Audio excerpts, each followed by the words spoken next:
And so altogether, I can't believe the special stories that have been made up about our relationship to the universe at large, because they seem to be too local, too provincial. The earth, he came to the earth. One of the aspects of God came to the earth, mind you. And look at what's out there. How can it isn't in proportion. And also another thing has to do with the question of how do you find out if something's true? And if you have all these theories of the different religions, have all different theories about the thing, then you begin to wonder. Once you start doubting, which I think to me is a very fundamental part of my soul, is to doubt and to ask. And when you doubt and ask, it gets a little harder to believe. And many experiments exist which show it doesn't work. The same goes for astrological influences. If it were true that the stars could affect the day that it was good to go to the dentist, then, as in America we have that kind of astrology, then it would be wrong. The physics theory would be wrong, because there's no mechanism understandable in principle from these things that would make it go. And that's the reason that there's some skepticism among scientists with regard to those ideas. What we're looking for is how everything works, and how everything is, what makes everything work. And what happens first in the history is we discover the things that are on the face of it obvious. And then gradually we ask more questions, and then we dig in a little deeper to things that we can just make. We need to do a little more complicated experiment to find out about it. But it's curiosity as to where we are, what we are. It's very much more exciting to discover we're on a ball, half of it sticking upside down. It's spinning around in space. It's a mysterious force which holds us on. It's going around a great big glob of gas that's burning fueled by a fire that's completely different than the fire, any fire we can make. Well, now we can make that fire, nuclear fire. No, but that's a much more exciting story to many people than the tales which other people used to make up who worried about the universe, that we were living on the back of a turtle or something like that. They were wonderful stories, but the truth is so much more remarkable. And so what's the pleasure in physics is that, to me, is that as it's revealed, the truth is so remarkable, so amazing. And I have this disease, and many other people who have studied far enough to begin to understand a little of how things work are fascinated by it. And this fascination drives them on to such an extent that they've been able to convince governments and so on to keep supporting them in this investigation that the race is making into its own environment. I don't like honors. I appreciate it for the work that I did and for people who appreciate it, and I notice that other physicists use my work. I don't need anything else. I don't think there's any sense to anything else. I don't see that it makes any point that someone in the Swedish Academy decides that this work is noble enough to receive a prize. I've already got the prize. The prize is the pleasure of finding the thing out, the kick in the discovery, the observation other people use it. Those are the real things. The honors are unreal to me. I don't believe in honors. It bothers me. Honors bothers me. Honors as epaulets. Honors as uniforms. The world is strange. The whole universe is very strange. But see, when you look at the details and you find out that the rules are very simple of the game, the mechanical rules by which you can figure out exactly what's going to happen when the situation is simple. It's again this chess game business. If you were in just a corner where only a few pieces are involved, you can work out exactly what should happen. And you can always do that when there's only a few pieces in. So you know you understand it. And yet, in the real game, it's so many pieces you can't figure out what's going to happen. So there was a kind of hierarchy of different complexities. It's hard to believe. It's incredible. In fact, most people don't believe that the behavior of, say, me, one yak, and you nodding and all this stuff is the result of lots and lots of atoms all obeying these very simple rules. Come out that it evolves into such a creature that the billion years of life with its experiences has produced the thing with prongs that stick out like this and so on. There's such a lot in the world, there's so much distance between the fundamental rules and the final phenomena that it's almost unbelievable that the final variety of phenomena can come from such a steady operation of such simple rules. Okay. Now, probably, I don't know about philosophy of Mayas. We have very little information due to the efficiency of the Spanish conquistadores and, mostly their priests, who burned all the books. They had hundreds of thousands of books, and there's 3 left, and one of them has this Venus calculations in it. So that's how we know about that. And just imagine our civilization reduced to 3 books. The particular ones left by accident, which ones, see? So, anyway, I get off the subject. If I make this up now, what I'm saying now is just a story. Suppose now that the students would discuss, or people would discuss the possible meanings of this. Why? Then we begin to think about, well, 8 times 365 is 2920. That's got 2 2's in it. Now, 2 is a lucky number, and it has 2 2's in it. And then the 9 represents the god of so-and-so, which is related to Venus, and so forth, and that would be a good argument.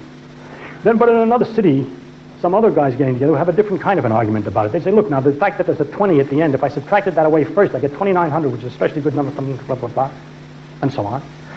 And they would have different theories.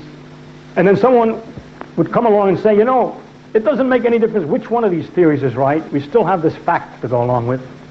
And that is our modern scientific point of view. In the earliest days of science, we got confused, arguing philosophically what was a reasonable reason for nature abhorred a vacuum, or it seemed to be nice that gods were doing it. Different kinds of psychological reasons for thinking it probably is all right after you discovered what it was. These things were never useful for predicting what should happen next, and we soon learned not to make these arguments. It's useless. It doesn't add anything, and so we're not going to make my imaginary Mayan arguments about the various gods that make the numbers. And so I'm left, if I'm a modern scientist, with a description of the situation. All right? Now, take any crazy idea. Well, I don't know, it's hard to make up a very crazy one day, witches or something like that. You tell about what people used to believe in witches, and of course nobody believes in witches now, and you think, how could they believe in witches? Then you turn around and you say, oh, let's see, what witches do we believe in now? What ceremonies do we do? Every morning we brush our teeth.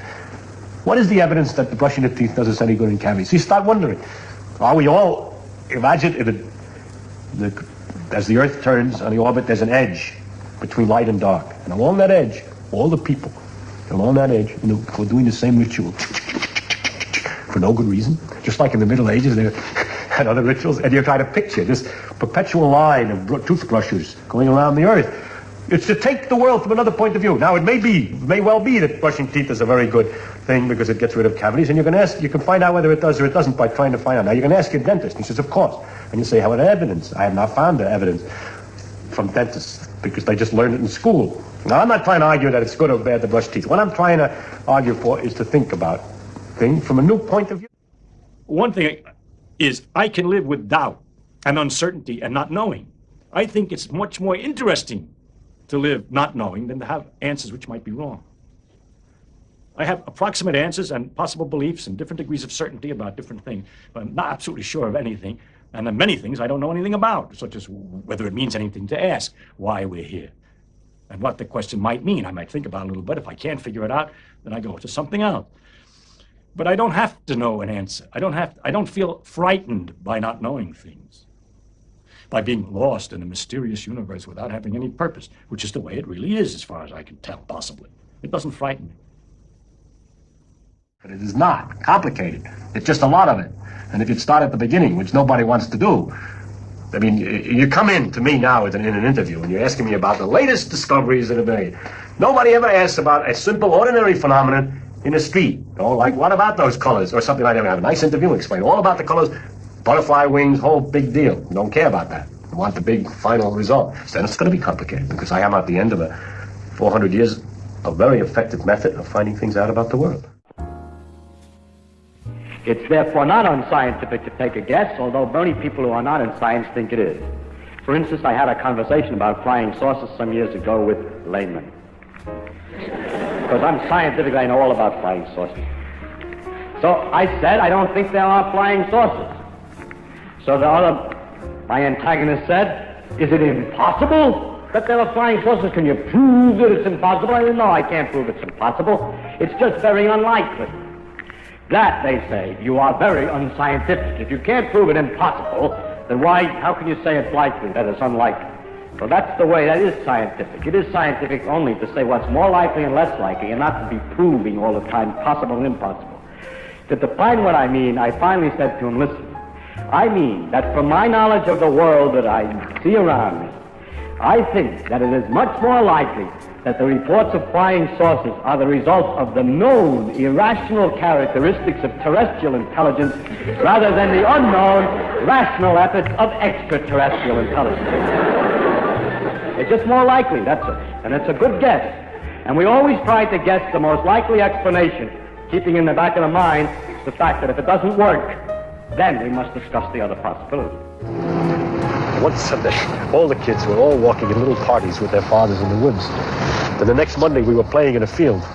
And the kid said to me, say, what's that bird? What's the name of it? Do you know the name of that bird? I says, I haven't the slightest idea.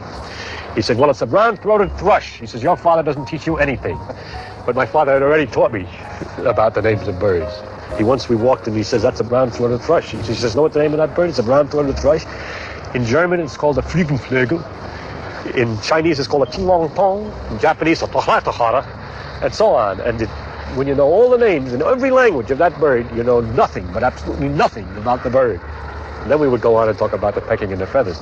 So I had learned already that names don't constitute knowledge. It's knowing the name of something. That's caused me a certain trouble since, because I refuse to learn the name of anything. So when someone comes in and says, you got any explanation for the Fitch-Cronin experiment? I says, what's that? He says, you know, that the long-lived K-meson disintegrates into 2 pies. Oh, yes, now I know. But I never know the names of things. What he forgot to tell me was that knowing the names of things is useful if you want to talk to somebody else. So you tell him what you're talking about. But the basic principle of knowing about something rather than just knowing its name is something that you stuck to, isn't it? Yes, of course. You have to learn. These are kind of disciplines in the field of science that you have to learn. To know when you know and when you don't know, and what it is you know and what it is you don't know. And it's you got to be very careful not to confuse yourself. We're exploring. We're trying to find out as much as we can about the world. People say to me, are you looking for the ultimate laws of physics? No, I'm not. I'm just looking to find out more about the world. And if it turns out there is a simple ultimate law that explains everything, so be it. That would be very nice to discover. If it turns out it's like an onion with millions of layers and we're just sick and tired of looking at the layers, then that's the way it is. But whatever way it comes out, its nature is there and she's going to come out the way she is. And therefore, when we go to investigate it, we shouldn't pre-decide what it is we're trying to do except to find out more about it.